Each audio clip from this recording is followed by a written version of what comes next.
It's Calgary's podcast on the Canada's Podcast Network.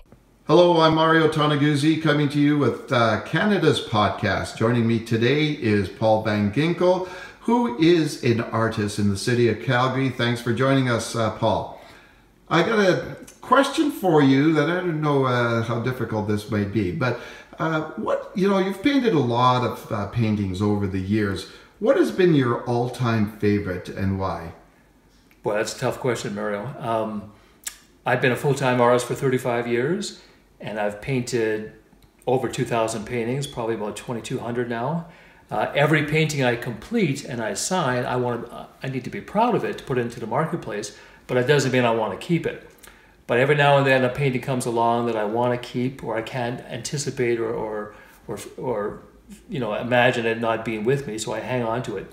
One can never say forever, but sometimes it's a year, sometimes it's several years. Some I'll probably keep forever. But the old cliche, I guess, if the house is burning, what are you going to grab? In my private collection of paintings, of which there are about 25 that my wife and I own of my work, there's one in particular that I would probably grab first. It's a First Nations portrait. It's a 60 by 40.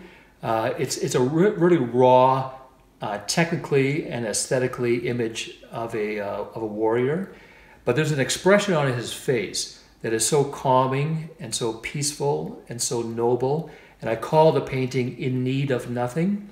He just resonates, this beautiful spirit, which resonates with me, and it's like an iconic painting for me, and so that's probably the one I would grab. What about the toughest painting that you've ever had to do? Oh boy, another great question. We have a daughter, Isabella, who's 13, and before she was born, my wife and I sort of agreed that I would paint Isabella's portrait every year for my wife's birthday.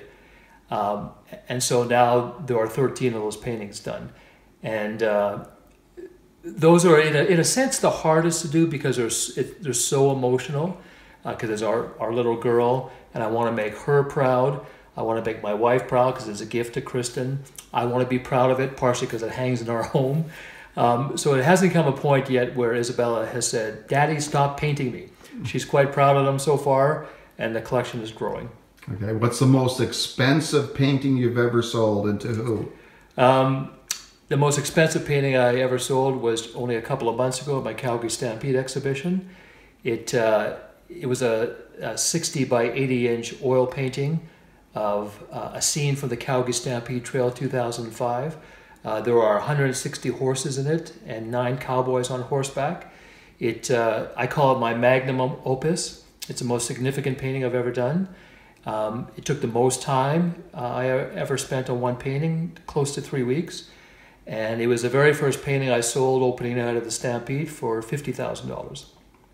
Wow. So I guess you can make money being an artist. Yes, I'm blessed. I'm able to make a decent living. Frankly, I work hard at it. I spend more than half my time on the business side of art as opposed to the creative side, but it's a good balance, and I hope it lasts till my last breath. Okay, great. Thanks for joining us today, Paul. Thanks, Mario.